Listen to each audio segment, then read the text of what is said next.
You guys get to see it first, okay? All right, 5, 4, 3. Hey, welcome back. The author of the hit series Diary of a Wimpy Kid is on a mission to revamp the town he calls home, which is also where those books took place. Chloe Malas met up with Jeff Kinney for a tour of Plainville, Massachusetts. To his young readers, Jeff Kinney is a literary rock star. You're my favorite author! His Diary of a Wimpy Kid is one of the best-selling book series of all time, with more than 300 million books sold. This is my sketchbook. This is where I came up with my ideas for Greg Heffley and his family. Goodness. The adventures of middle schooler Greg Heffley have spawned 20 books and 8 movies. Stop! Good God, man! You almost got the cheese touch. I think that the books are funny, which kids really need something that's funny in their world. I don't think that there is a child under the age of 15 in the world who doesn't know your series. That's crazy because I write these books right here in Plainville, Massachusetts. Plainville, Massachusetts, just 40 miles south of Boston, has a population of 10,000, including Kinney and his wife, Julie, who have lived there for more than 2 decades. How did you guys, though, find Plainville in the first place? We drew a Venn diagram around 2 airports and then where Julie's parents live, and right in the middle, in the interlocking center, was Plainville, Massachusetts. Today, Plainville is home to the official Wimpy Kid headquarters. It's a really fun space. It's really creative. It's very bright and colorful. You can see. Is this cheese? It is. It's a giant piece of cheese. We're on the 3rd floor of a building that holds my bookstore, An Unlikely Story, and this is where I work. So talk to me about why you decided to build a bookstore. There used to be a building in the center of the town, right on the spot where we are. It was called Falk's Market, and it was an old general store. And when we moved here, it had been abandoned for about 17 years. When we got our first royalty check for Diary of a Wimpy Kid, we spent it on buying the building. And we thought, well, what could serve everyone from ages 2 to like 98? And we thought, a bookstore. And for the past 4 years, Kinney has been working on his next chapter, revitalizing more of his beloved town. We really love the community, and we're trying to build out the downtown and make it into something really special. The project, which Kinney estimates will cost him $25 million, includes building out a restaurant, park, and beer garden across the street from his bookstore. This is going to be a town green and an anchor restaurant. I know it doesn't look like it now, but it's about 3 or 4 acres here. And we just wanted to create these spaces where people could gather, where we could get to know our neighbors. We're in the Guild Garden, which will open soon. But the cool thing about beer gardens these days is that they're really family friendly. So you're gonna see a lot of kids running around in here, maybe some pets too. There we go. We're really hoping that this might be a template for other towns, so other towns could look at how we did it, learn from it, and then build in their own towns. A build that he and his wife plan to finish in 2031. So the name of your bookstore is called An Unlikely Story. Yes. And this kind of seems like an unlikely project. It is an unlikely story. It's so unusual how all of this happened, and I feel so blessed that we get to do this and make a big difference in our town. From building one of the most beloved worlds in children's books to rebuilding in the real world. There's a Greek proverb that says, a community becomes great when old men plant trees whose shade they'll never enjoy. And I think that's happening here for us. We're going to plant those trees, and one day our grandkids will enjoy it, or kids who grow up here in Plainville. Chloe Malas, NBC News.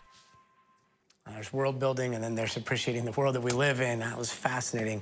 Chloe Malas, thank you so much. And finally, on this Earth Day, the Smithsonian National Zoo in Washington, D.C. introduced their newest addition. This is 2-month-old Asian elephant named Lin Mai. She is the first elephant to be born at the zoo in almost 25 years, and NBC's Ryan Nobles got to meet the people's princess. Take a look. She may weigh more than 500 pounds. And take out the equivalent of 2 liters of baby elephant formula in less than 2 minutes. But trust us, Lin Mai is really just an itty-bitty baby. It's pure joy. I think anybody looking at that elephant calf knows exactly how we're feeling. This beautiful, not quite little bundle of joy was born at the National Zoo in early February and has spent the last few months getting ready for the thousands of people that will make their way to the zoo to see her. She better be ready. From what I understand, she's already a very popular lady. But her entry into the world hasn't been completely smooth. Lin Mai's mother, Ni Lin, who is a first-time mom, did not connect with her new daughter, something that can happen with Asian elephants. We know that things can go wrong. We know that nothing's perfect. This is also what happens in the wild. But the zoo was prepared. In steps Swarna. Once we were really looking for some sort of companionship for Lin Mai, we went right to Swarna. And during their immediate introduction to one another, Swarna's behavior indicated to us that she knew what Lin Mai was. She knew that she needed. Uh-oh. Uh-oh. Tag out, intro again.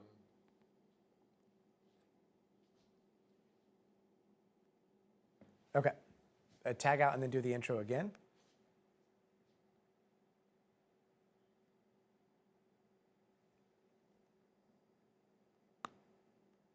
Okay. Okay, got it. All right. What up, chat? We're just doing some pre-taping right now. You guys get to see it before everybody else does. And we're going to do something here. So the thank you on Chloe Malas, and then the okay, cool. And then are you guys playing it out all the way through, or you guys just stitch it there? Cool. Okay, let's do it.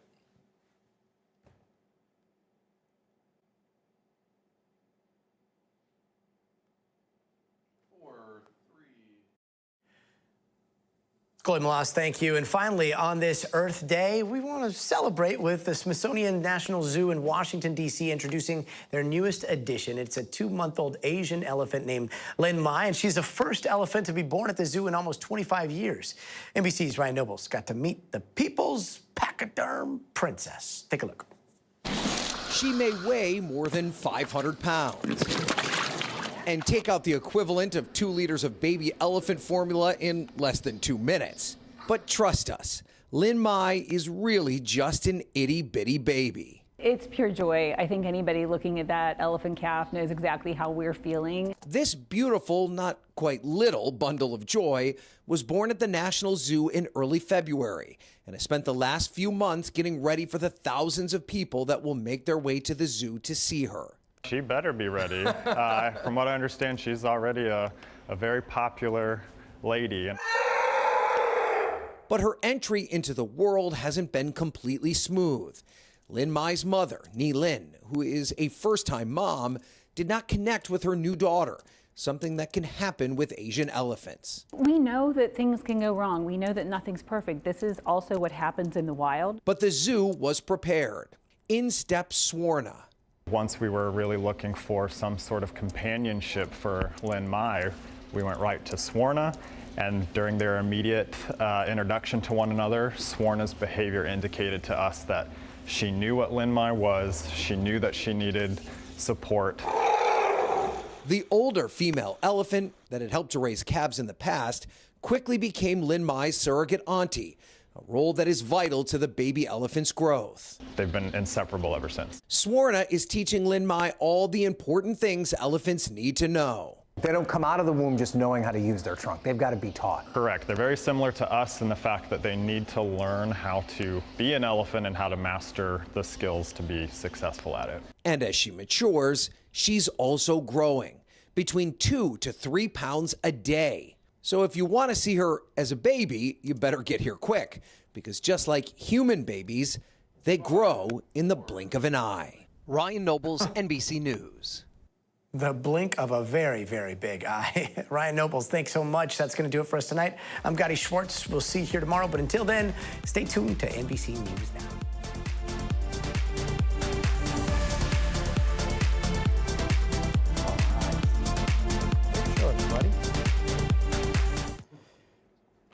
What up? What up, chat? How's it going? That was the end of the show. Now we're going to do the beginning of the show and then the rest of the show. And then the end of the show will be on tape. What is everybody talking about today? Let's see. We got YouTube over here. We got Twitch over here. I need to fire up the TikTok, which I forgot to post before. So that's not going to happen today. But let's see here. Guys, do you guys know what's happening in the world today? It's another confusing day. If you guys can hear the stream right now, I don't know if you can. It's definitely in my IFB, but it sounds like that's the interview that we had with Keir Simmons a little bit earlier. James, what's up on TikTok? Hi. Hello on Twitch and also YouTube, it looks like. SML, hello. Chiron Chan, great to see you. Next hour, Hong Kong to 2 hours. Are you watching from Hong Kong? SML, the leg is still broken. Oh, nice. In full iPad, they don't hear the show. And that's what you guys are in right now. You guys are in full iPad. Look, I'm walking today. You guys want to see? All right. Look at this. I think this would totally work for like the walk at the wall. I don't look too bad, right? It's not distracting. Anyway, that's the latest on the foot front. Not great. What's up? ¿Qué pasó con queso? How are you? Let's see. What else is everybody talking about? Oh, yeah, video on demand. That makes sense. Star Trek Discovery. I would love to, but I have run out of time at home. And that's one that I can't convince my wife to also watch. She's like, you're a nerd. And I'm like, don't say that about the universe. Who sat on the remote? Good question. It's usually me. Let's see. What else is going on? Station NBC. Interesting. Cool. All right. So here's what we're going to talk about today. We're talking about Iran right off the top. And the reason why is because Iran... all right, so we've been talking a lot about the ceasefire. The ceasefire just got extended. Ceasefire means no more firing. Well, today we learned that Iran has seized some ships in the Strait of Hormuz. The Iranian military taking these little tiny fast boats, pulling them up against these cargo ships, boarding them. There's some crazy video showing, you know, some of those Iranian soldiers in face masks and going through with guns, you know, clearing the ship, and apparently they have seized those ships. And they opened fire on, I think, 3 ships, which doesn't look like any of these ships were United States ships. Is this still a ceasefire? Iran's saying that the United States is violating the ceasefire because a blockade of their ports is a violation, and they're saying that if they want negotiations to go forward, the United States does, then they've got to lift the blockade. The United States is saying, this is going to be up to Iran to come to the negotiating table with some sort of, you know, agreement that the United States will sign off on. So where does that leave us? Kind of in some very confusing times. But we're going to be talking to Keir Simmons about that. He's out there in Pakistan where those peace talks are supposed to be happening. Let's see. 99 Tim. I missed your first comment. Let me see. Gaudi update on Iran. Yep, that's what we're going to be doing right at the top. SML. Navigate the universe of the spore drive. Really? No, that's not true, is it? Do you guys, the tardigrades, like, they're so wild. Is that real? I'm going to have to look that up. Why don't you show it? Because your butt there isn't any. Are you talking about my leg? Maybe I should. 2 minutes.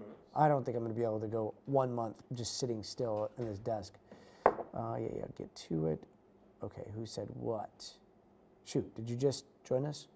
All right, Nathaniel Pittman, just in case this is your first time joining us, welcome. Welcome to the community here that we're starting to build. We're streaming on a few different services, and we're also streaming on the main NBC News Now network, which is the main gig. That's on television, and you just watch it, and it looks like a normal news show. There are commercial breaks. But what we're beta testing here, is this new little chat function where before the show, we get to chat a little bit about the news, what's coming up, how's everybody doing, that kind of thing. And then in the commercial breaks, if you have a question about the news, if you have a question about a story that you saw, or you want to just sound off, tell us your perspective on how the world is working, feel free to do that. Just try to be cordial and nice to everybody, because we're all friends now after doing this for a little while. Who knows if that's going to continue, but it's been really fun so far. Yes, the peanut gallery, for sure. But in about 40 seconds, the news is going to start. And I'm going to be looking this way, which is where the big cameras are. This is the news studio over here. And then during the commercial breaks, I'll come back here. So if you have a question and you start hearing me say something about 15 to 30 minutes in, like, hey, coming up, blah, blah, blah, blah, blah, know that that's a commercial break coming up. And feel free to put in your questions, and I'll get to them as soon as I possibly can. We got 15 seconds? 15, yeah. And then sometimes during the show, I'll be able to read the comments. Sometimes I won't. But if you have a really insightful question and we've got a guest, I'll try to get your question from here onto television as quickly as possible. 4, 3.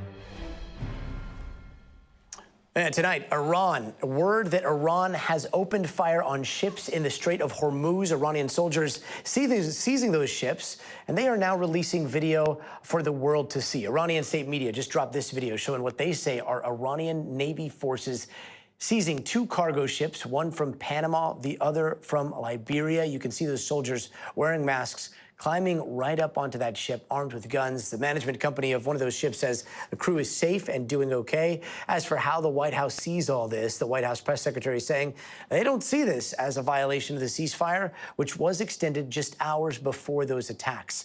Iran, however, is saying that the U.S. blockade on their ports is a flagrant breach of the ceasefire, and their president posting on X today that the blockade is the main obstacle to genuine negotiations. And at a rally last night in Tehran, Iran's Revolutionary Guard showing off what looks like a ballistic missile surrounded by a crowd waving flags. So, again, to recap, here is where we are right now. Trump is saying that the blockade will continue until Iran comes up with a deal. Iran says the blockade is a violation of the ceasefire and is in the way of a deal. And then there's the parallel ceasefire between Israel and Lebanon that is also being regularly tested. So where does that leave things right now? Now let's get out to NBC's Kira Simmons, who's in Pakistan tonight. Kira, we just got this video of these ships that the Iranians have seized. What's the latest here?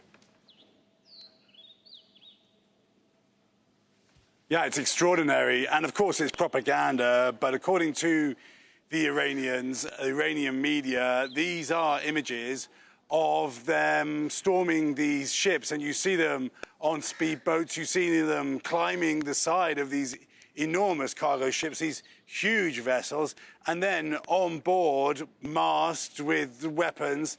You can imagine for anyone who is on these vessels, it is terrifying. It is also the moment, according to Iranian media, that they seized these 2 ships. There were 2 they seized. A third apparently was fired upon, and then directed them out of the international waters into Iranian waters. That, in some ways, was Iran's response to President Trump's announcement that he would extend his ceasefire yesterday. Yeah, I mean, it's in response to the ceasefire, or at least sequentially comes after that. It also comes after the U.S. opened fire on a ship, the engine room. Now, Iran has been opening fire on ships. Still a ceasefire? Is the ceasefire still going on here? Yeah. Yeah, it's a good question. There is still a ceasefire. I guess you could say, in comparison with the war that we've seen over past weeks, it's small. And frankly, wars and ceasefires often involve kind of moments like this. It's not always just a pure no one's firing kind of situation. That being said, though, both Iran and the US are accusing each other of breaking the ceasefire, of not respecting it. And that's one of the reasons that they're not here in Islamabad talking. Another is that the Iranians are saying that President Trump must drop his blockade of the Strait of Hormuz, and they're not prepared to sit down and talk until he does that. I mean, it's just another example. We've been talking about it, Gadi, about the level of distrust between these two sides. A level of distrust, and again, you know, so much of this is happening via state media, via social media. We were just showing that video of that ballistic missile surrounded by, you know, people, and the videos that are coming out of Iran, it doesn't look like they think that they don't have a lot of leverage, right? I mean, it does seem like Iran is putting forward a pretty aggressive posture.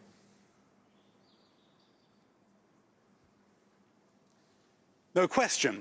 And I think also, though, it's worth noting that when you see what we have seen today, ships being targeted, they're being targeted by the Iranian military. And, of course, really inevitably, the military are hardliners. There is a whole hardline faction in Iran. And then I would say a less hardline faction. And often those are the people who are coming to negotiate. President Trump himself said that he thinks the Iranian regime is divided, and that is one of the reasons why he's extended this ceasefire, because he says he's waiting for them to come up with a unified proposal. So certainly when you see these kinds of actions by the Iranians, in a sense, this is the way that hardliners negotiate, by simply saying, we're not prepared to negotiate. You have to bow to our wishes. You're right. They do think they have leverage. And switching gears to Lebanon, despite the ceasefire there still in place between them and Israel, missiles are still flying there as well. I mean, talks are still happening. Are they also in this ceasefire adjacent space? Yeah, exactly. It's like a parallel track.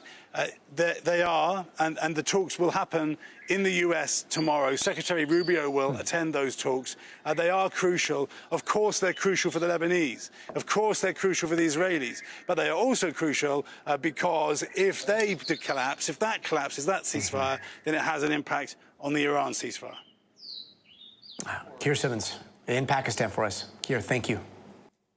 And also tonight, a dangerous outbreak of spring wildfires burning across the country. Nearly 12 million people right now are under red flag warnings as dry air, gusty winds threaten communities here in the west and deep into the south. Fires in Arizona, Montana, Florida, Georgia, burning thousands of acres. Air quality plummeting in nearby areas. The hardest hit so far is Georgia, where the situation is escalating. The governor there now declaring a state of emergency after fires tore through, damaging about 50 homes. Part of the state is also issuing its first ever mandatory burn ban in an effort to try to keep people safe there. And let's bring in Aaron Gilchrist, who's in Nahunta, Georgia. Aaron, what's the latest update on the fires where you are? Well, Gadi, there is still a very active firefight going on right now. We know that this fire here in Brantley County, Georgia, started on Monday. By Tuesday morning, fire officials, county leaders here said that they knew that they had a bigger fire than what they anticipated. They were looking at about 700 acres. And then this fire just exploded. It went from about 700 acres to now about 5,000 acres in less than a day's time. And at this point, officials have told us they believe they have it somewhere between 10 and 15% contained. We are getting some mixed information about what the containment is right now. The reality is there is big concern about that number, even the lower number, getting even lower because the wind in this area has become a challenge for the firefighting crews here. We know that there are teams with heavy equipment who've been brought in. They are deep in this heavily wooded area, this very rural part of southeast Georgia, where they're trying to cut these fire lines, trying to create these breaks to literally contain the fire. There are aircraft that have been dropping water on different spots of the fire as well throughout the day today and last night as well. They don't expect that they're going to put this fire out in short order, but they do want to try to get it as contained as possible, Gadi. That is something, you know, there on the West Coast, it's something that is a part of how firefighting goes. But there's concern, though, that with the shifting winds, that challenge could grow over the coming days. And here in California, those images, I mean, they're haunting, and yet they are part of everyday life when the season really kicks up. But, I mean, thousands have been forced to evacuate out in Georgia. But is this expected for Georgians? Like, what are they saying about this? Well, we knew that Georgia, a significant part of the state, particularly the southeast part of the state, the northeastern part of Florida as well, they have been dealing with bad drought conditions. Right now, we're looking at extreme drought conditions in this area. And so there was some expectation that wildfires could be a possibility. But when you look at the Brantley fire at 5,000 acres, we know there's another fire in a neighboring county that started burning before this one did and is up to about 16,000 acres. And those are numbers that this part of the state they weren't anticipating. They weren't expecting it. There are evacuation orders in place here in Brantley County. We know at least 2 orders have been put in place. I want you to hear from the governor of Georgia as he talked to folks who are in this area and really in the rest of the state that's also dealing with drought concerns. Listen. We're also working closely with the Environmental Protection Division as they work towards issuing a statewide level 1 drought notification in the coming days. And South Georgia is taking the brunt of these bad conditions with the wildfires that are literally tearing through communities. I want to ask all Georgians to be mindful of just how dry things are. Now, one of the officials here in Nahana told me that they have put these mandatory evacuations in place. Some people are leaving. He said they can't go into people's homes and force them to leave at this point, but he feels confident that as people realize the threat that is moving toward them with only a few moments' notice, that people are heeding the warnings and they're getting out before they can be hurt. We do know, Gotti, that no people have been hurt by this fire. There was one firefighter yesterday who was injured, went to the hospital, is already out of the hospital. But they want to make sure that there aren't any other serious injuries, and they're asking people to listen to these warnings. Oh, man. And this is spring. Like, we're in mid-spring right now. Usually fire season is late summer into fall. Hopefully they get some rain at the beginning of summer, as they sometimes do. But is it looking like this is the long-term forecast there? It looks like this could be a long-term problem, Gotti. We know that there is no rain in the forecast in this part of the state for at least several more days. We've gotten indications from state and local leaders here that they believe that it could be at least a few days that they're having to deal with the deep concerns that they have about this fire growing, spreading in northeast Florida. There are also concerns that they could be in a firefight for weeks to come, because conditions are just so ripe for fire to start, for fire to spread, and for fire to be harder to contain. We know that the climate has been changing for some time now, and climate change is contributing to fire seasons starting earlier, to these fires being sort of hotter and spreading in the way that they have been, particularly in the last couple of days here in this area, Gotti. Aaron Gilchrist out there in Georgia for us. Aaron, thank you. Meanwhile, Mexico is demanding answers tonight after 2 Americans working for the CIA were killed in a car crash there. And it turns out they were there for a counter-cartel operation to destroy a huge drug lab. And that crash also killed 2 Mexican officials. Mexico's President Claudia Sheinbaum says that she had no knowledge of the Americans being involved, and she is opening an investigation into whether the United States might have broke the law. NBC's Gabe Gutierrez has the latest. This is what Mexican authorities say was a massive drug lab hidden in the woods. You can see rows of canisters, bags, and ovens, a rare look inside a secret meth lab in northern Mexico. But tonight, what happened after the law enforcement operation is raising questions about U.S. involvement in the crackdown. A source with knowledge of the matter tells NBC News 2 CIA officers, along with 2 Mexican officials, died following the operation this weekend in a car accident. Mexico's President Claudia Sheinbaum is promising a thorough investigation, adding that while Mexico and the U.S. share intelligence, joint operations are not permitted under Mexican law. So far, she says, the information we have is that they were indeed working jointly. Let's put it that way.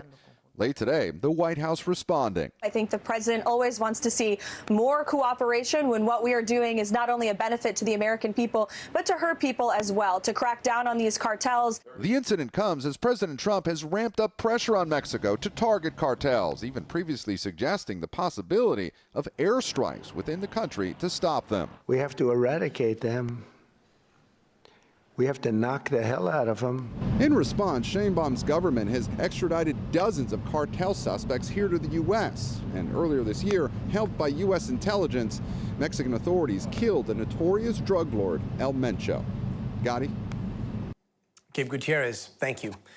And things got testy when Health Secretary RFK Jr. was on Capitol Hill today, getting grilled from senators in 2 different committee hearings on everything from vaccines to psychedelics to tariffs and his department's budget. We're going to hear some of what he shared in a minute. But first, take a listen to what one senator said, calling for him to resign on the spot. Even as you seem distracted while I talk to you about deadly diseases, I think you're dangerous to the American public. And you ought to be fired. And if you're not fired, you ought to have the decency to resign. You're way above, way in over your head.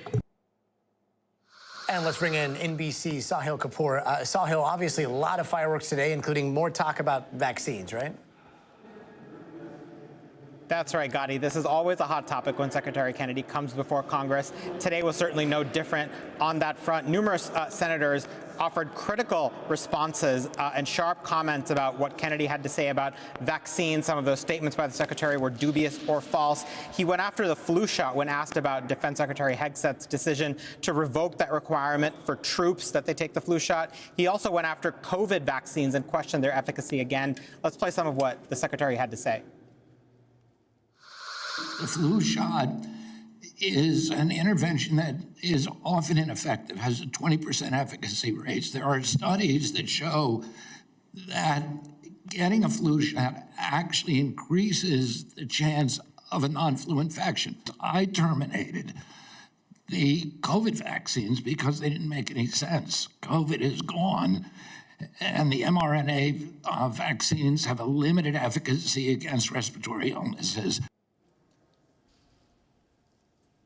Now, very little of that actually reflects the scientific consensus. NBC's medical team reports that vaccines that are a good match for flu strains are more like 40 to 60% effective in terms of reducing the risk of needing to see a doctor, although last season's numbers were a little bit lower. And beyond that, COVID is not gone. New variants are still circulating, and scientists do believe that mRNA vaccines are effective at mitigating against severe illness and death. Democrats were some of the most critical of Kennedy about his comments, but it wasn't entirely Democrats. He did face some Republican criticism, too. Yeah, and speaking of that Republican criticism, there was the issue of abortion, specifically chemical abortion drugs. Let's listen to a bit of Senator Cassidy at the hearing today. Protecting women from the dangers of chemical abortion drugs is a step we can take right now to protect life. Frankly, many pro-life Louisianians have been disappointed by the lack of action on this front.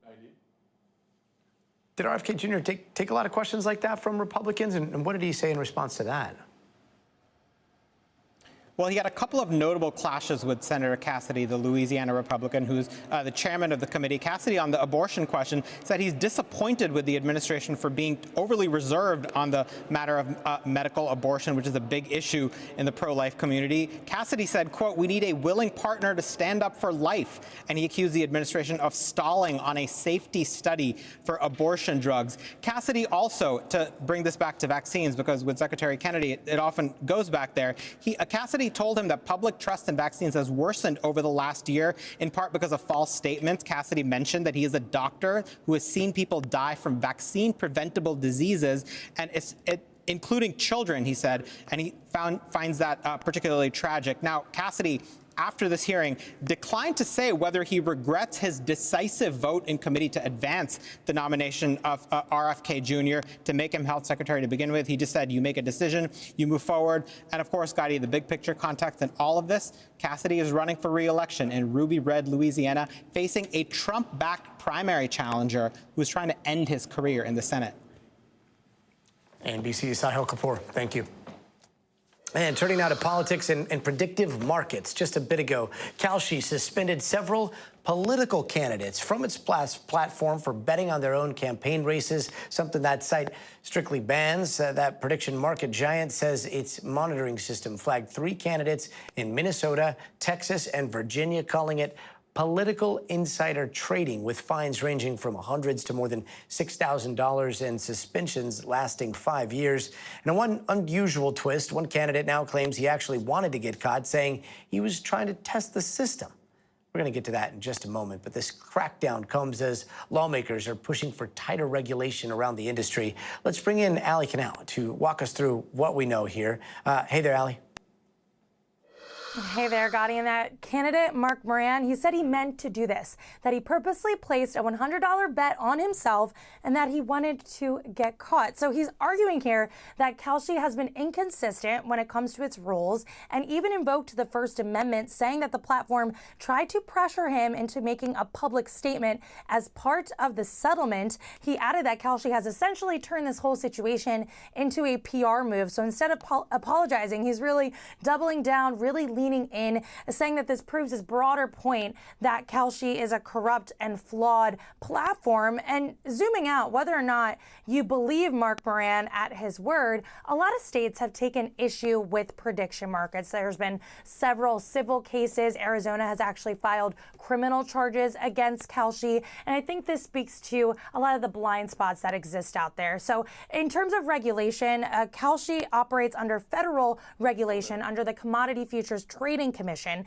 So they don't have to operate by state gambling laws. And that's where a lot of the tension points lie here. So while the CFTC says they regulate these types of things, that they monitor for insider trading, it's pretty hard work. And Kalshi has had to essentially police itself. To that point, Kalshi has taken action. They have suspended accounts. They have launched investigations.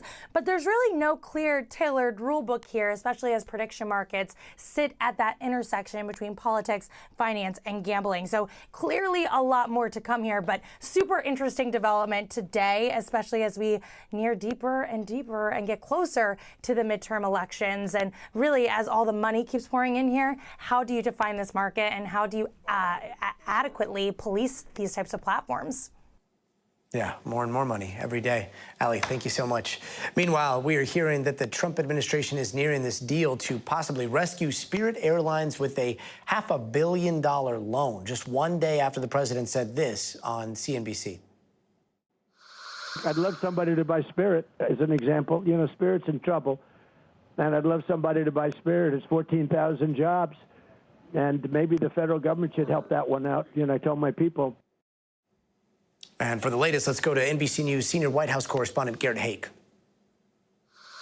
Gotti, earlier today, a source familiar with the talks described them as advanced, with an announcement from the president possible even as early as today. The deal under consideration here would provide Spirit Airlines with something like $500 million to try to strengthen the airline as it struggles to emerge from what is its second bankruptcy in 2 years and grapples with fuel costs that have spiked due to the war with Iran.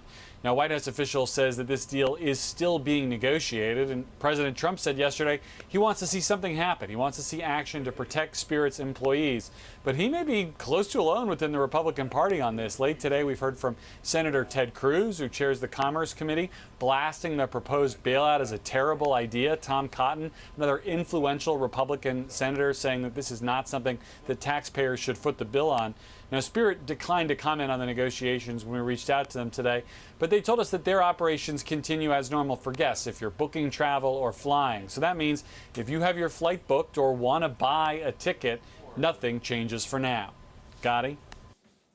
NBC's Garrett Haake. Garrett, thank you. And don't go anywhere. Coming up next, a dramatic scene in Australia after a family gets stuck on a cliff. Plus, how a filmmaker is trying to bring generations together with the help from AI. That's coming up a little later this hour, so stay tuned.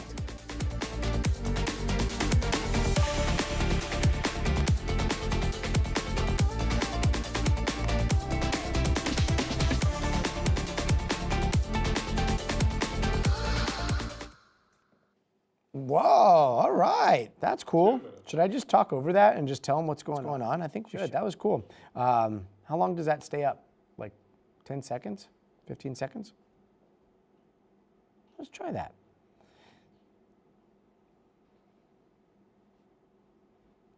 "12 seconds? Okay, if we have it up for like 10 seconds, just let me know and I'll tell them like, hey, and feel free to jump in here. Cool. All right, chat, what's up? How much time do we have? 1:30? 90 seconds, cool. Okay, let's see, private airline for well, yeah, I see what you're talking about there. I've flown on Spirit though, and you know, it was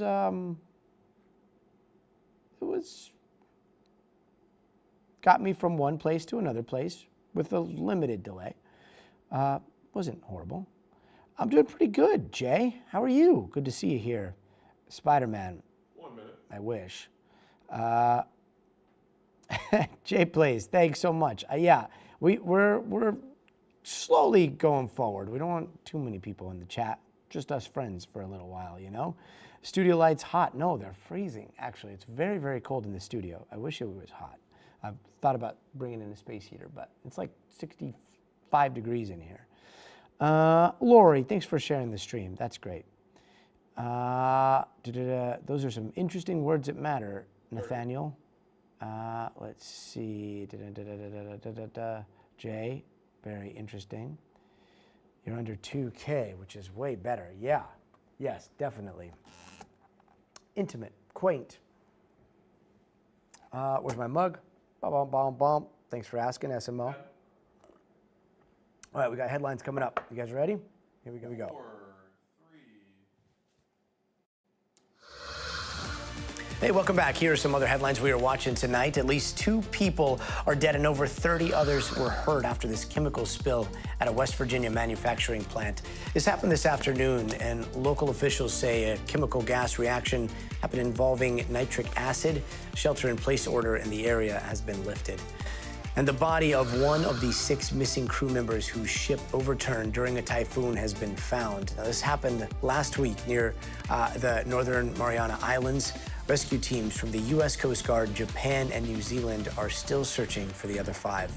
And a federal judge has tossed FBI Director Kash Patel's defamation suit against ex-MSNBC analyst Frank Figliuzzi, who used to be the assistant director of counterintelligence, out for the FBI. Patel had sued Figliuzzi after he went on TV and said Patel has been seen at nightclubs more than at work. Figliuzzi's lawyers argued that the comment was sarcastic, and the judge agreed. And Georgia Congressman David Scott has died at the age of 80. Scott spent more than 20 years in Congress, becoming the first black chairman of the House Agricultural Committee. He was known for his efforts in shaping farming policy, food access, and support of HBCUs, making him a champion of farmers and working families. He was seeking his 13th term in Congress at the time of his passing. And a dolphin sighting is turning heads in Venice. Officials say it was seen swimming through the lagoon today, right alongside boats and gondolas. It's a rare sight, but experts say it's not totally unprecedented. And a harrowing rescue in Australia after a family got trapped by large swells while walking alongside the base of a cliff. First responders had to haul them off to safety one by one. NBC's Liz Kreutz has more on this heart-stopping rescue. This jaw-dropping footage shows the terrifying rescue. 7 tourists seen here huddling on the side of a steep cliff in Australia. Turbulent white-cap waves crashing below them. First responders say the group of 4 adults and 3 children were hiking around the edge of the water on the country's southeast coast, about 4 hours south of Sydney, when they became trapped by the high tide. They managed to climb up the rocky cliff to that thin ledge where they spent 3 nerve-wracking hours pressed together as rescue crews rushed to help. A helicopter arrived first, but the conditions were deemed too dangerous, forcing the hikers to instead be extracted one by one up the cliff. All 7, thankfully, making it out safely, but officials describing the ordeal as a dangerously close call, saying had the waves gone just a foot higher, the group likely could have been pulled into the sea. Liz Kreutz, NBC News. They got out. Liz Kreutz, thank you. And it's another legal woe for the world's biggest YouTube star, the company behind Mr. Beast, facing a new federal lawsuit alleging sexual harassment and pregnancy discrimination. NBC's Chloe Malas has that story.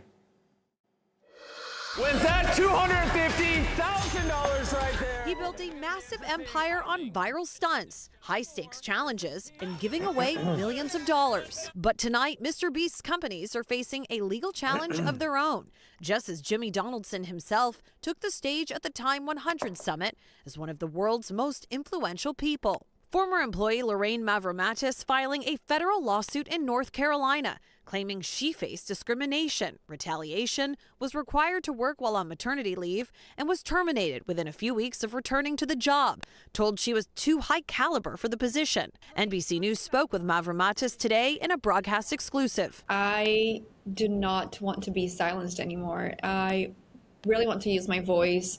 In the complaint, she alleges that she rose quickly inside the company after starting in 2022. But after raising concerns about sexual harassment, was demoted and transferred into what the lawsuit calls a division where, quote, careers go to die. Mr. Beast spokeswoman responding to NBC News, saying Mavromatis' position was eliminated as part of a restructuring, adding in a statement, quote, this clout-chasing complaint is built on deliberate misrepresentations and categorically false statements, and we have the receipts to prove it. There is extensive evidence, including Slack and WhatsApp messages, company documents, and witness testimony that unequivocally refutes her claims. We will not submit to opportunistic lawyers looking to manufacture a payday from us. The lawsuit also alleges Mavromatis was contacted to work while on maternity leave and that the company never gave her required notice of her rights under the Family and Medical Leave Act. Jimmy Donaldson himself, he says that you've got to get the job done, and there's no excuses. Her suit claims she feared retaliation if she refused to work during her leave and was on a work conference call while in the labor and delivery room and traveled to Brazil for a shoot with soccer star Neymar a few weeks after giving birth. But if Neymar wins, I will donate it to whatever charity he chooses. No mother would want to leave their newborn baby behind to go to work, especially out of the country when you're breastfeeding your baby. That's the last thing that I wanted to do. Documents obtained by NBC News show Mavromatis' signature on an employee handbook dated 4 days before giving birth, which laid out the company's maternity leave policies, something Mavromatis says she doesn't remember. So you never signed any sort of FMLA documents 4 days before you gave birth? No, I do not recall signing, and I was never informed of my rights. NBC News also reviewed a message in which Mavromatis appears to express a willingness to go to Brazil, writing, despite being on maternity leave, I felt like it would be extremely valuable to go with you to make sure everything works out smoothly. Later asking, would there be a seat available on the jet for me? So in my mind, I had to be there. I didn't have a choice. As my first question was, is there room for me on the jet that would make it more comfortable for me as postpartum?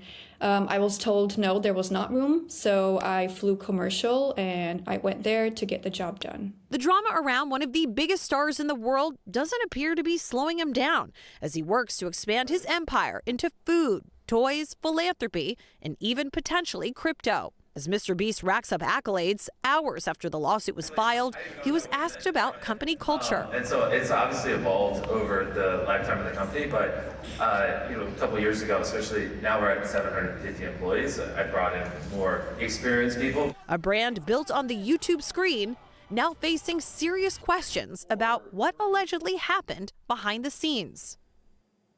Chloe Malas, thank you. And coming up, how the civil war in Sudan is fueling a humanitarian crisis that is impacting millions as that war now hits 4 years.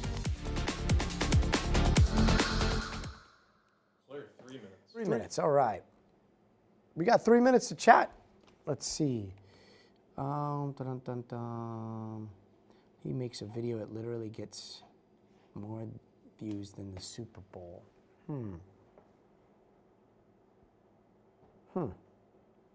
Maybe.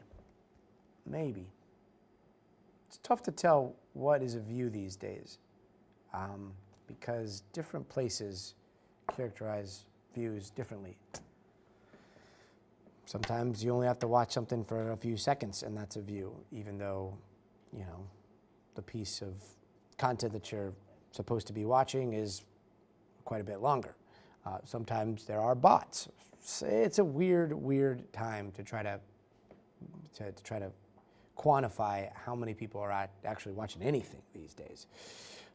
None of you guys are bots, right? You guys are all real people. Let's see. Drop site news, I think so. Is this? Let's see. Which one is drop site? Yes. Yep. I followed him on, I think, Substack. Pretty interesting stuff. Let's see. Aw, McKay, thanks so much. I'm hoping she's going to be on the show pretty soon. She's, I think possibly next week, but we'll see. Fingers crossed. Yeah, Jay, there are so many on all the different platforms. Quentin Tarantino? I don't know about that, guys. I don't know about that. Let's see. 1 minute. This is how they make books. A small business.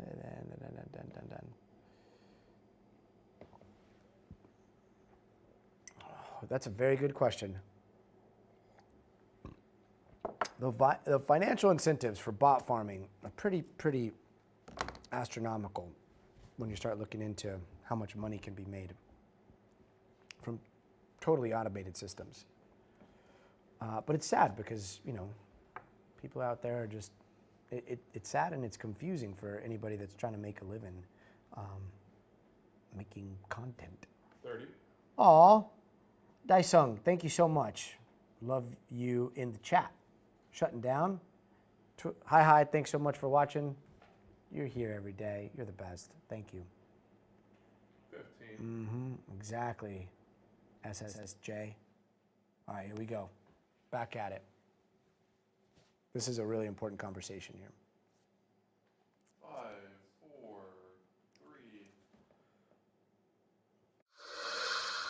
3. Hey, welcome back. In all of the conflict and all of the chaos happening right now in the world, a lot of times we lose sight of what is right now the world's worst humanitarian crisis. The civil war in Sudan is now in its 4th year of fighting, and with the deadly power struggle between the Sudanese government, Sudanese army, and the paramilitary rapid support forces impacting some 33 million people. Now, according to the United Nations, an estimated 21 million people don't have access to enough food, and 14 million people have been forced to flee their homes. One man at a displacement camp telling reporters this.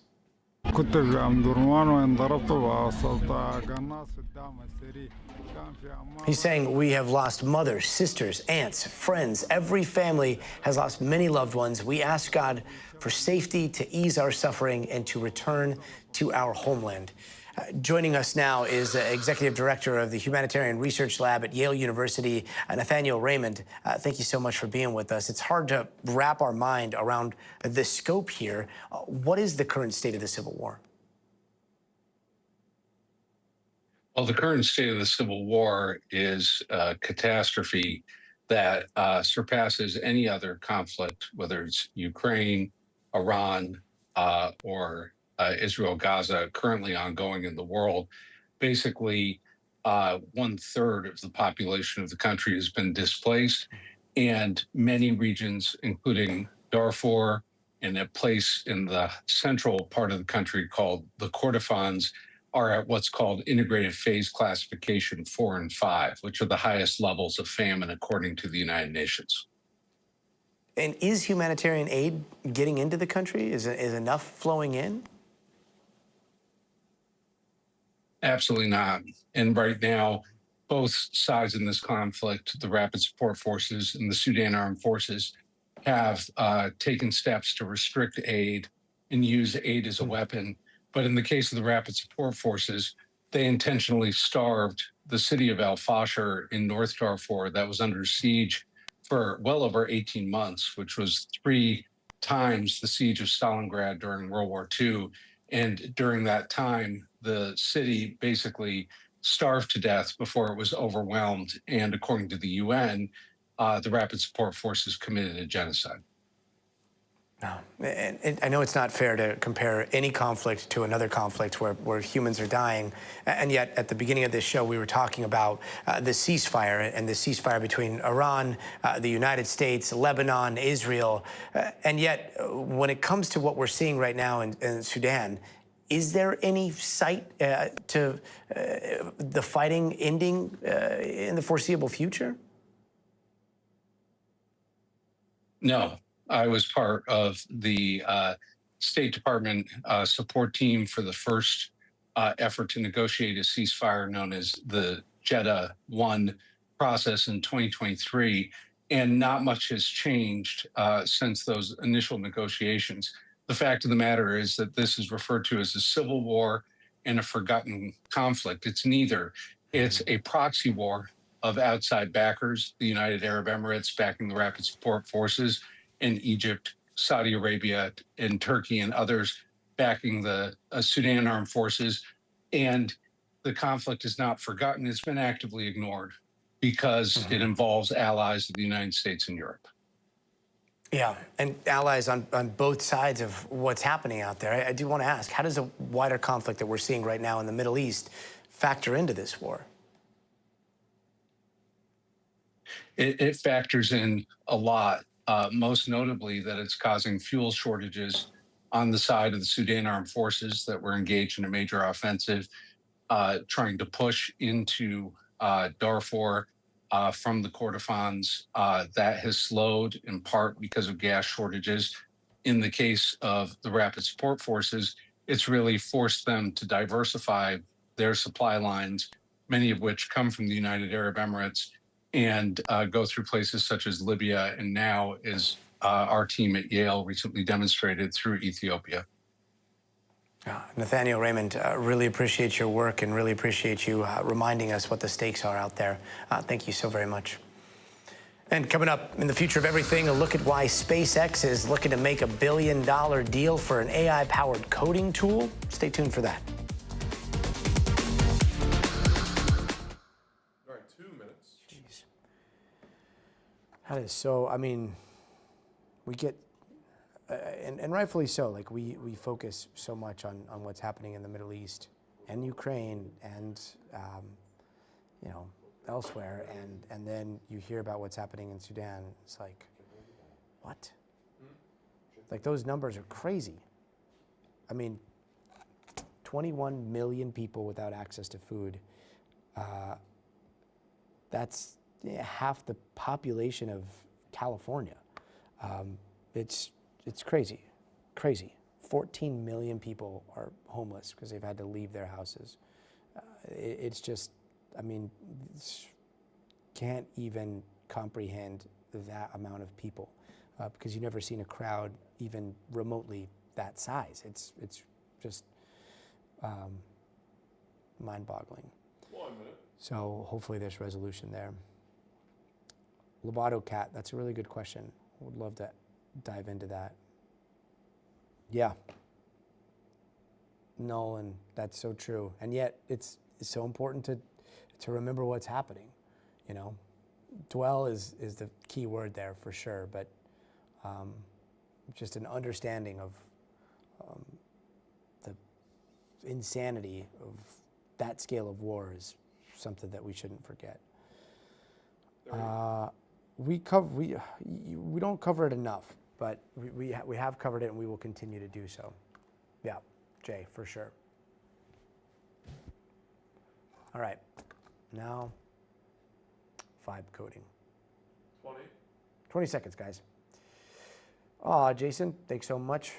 Welcome to watching the news in a very different way.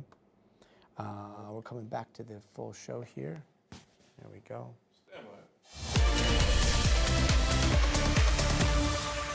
And in tonight's Future of Everything, we all know SpaceX makes rockets, right? But it has taken a big swing into the coding game, saying it could shell out $60 billion to buy this AI startup called Cursor. So what does Cursor do, and what do they have to do with the space that SpaceX occupies?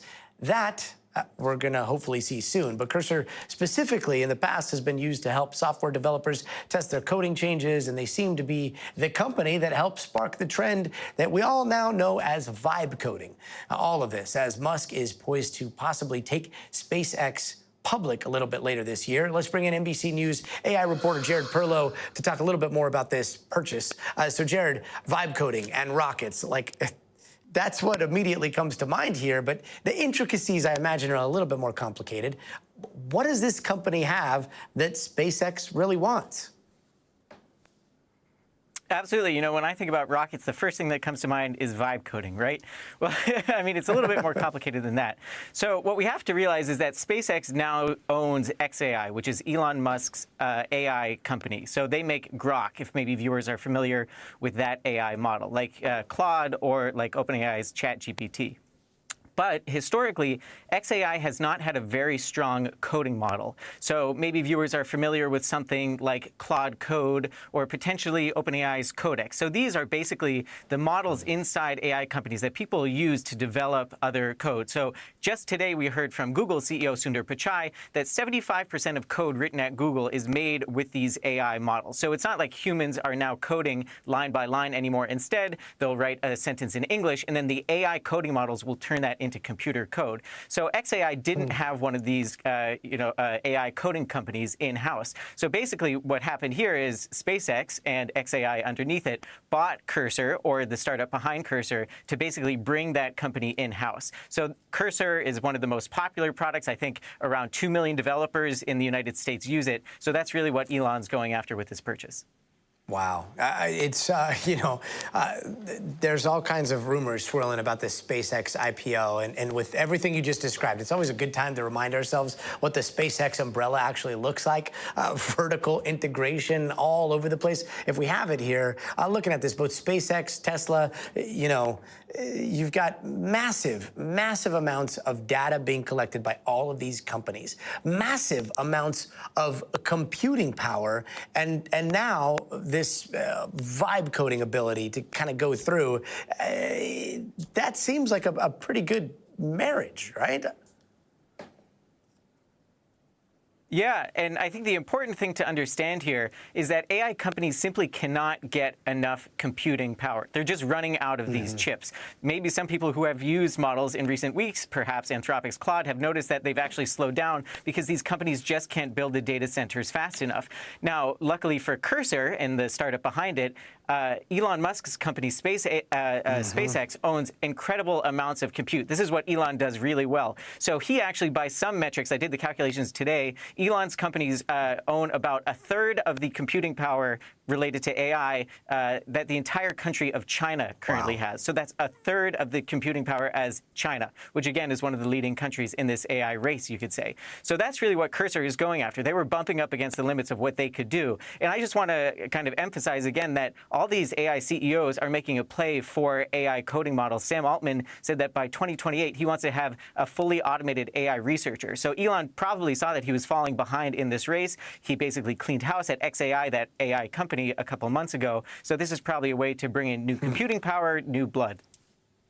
That's wild. So what he's done at Tesla, which is vertically stack the entire industrial process, and what he's done at SpaceX, vertically stack the entire rocketry complex, he's doing with software, with hardware, with the compute, with the data, with now the ability to code alongside that data, and the ability to launch data centers up into space as well as have them here on Earth. It is Earth Day, so I gotta ask, like, big picture here, are we gonna continue to see these big power-devouring behemoths here on Earth being built by xAI, or do you think that we are going to be going into an orbital data center future pretty soon here?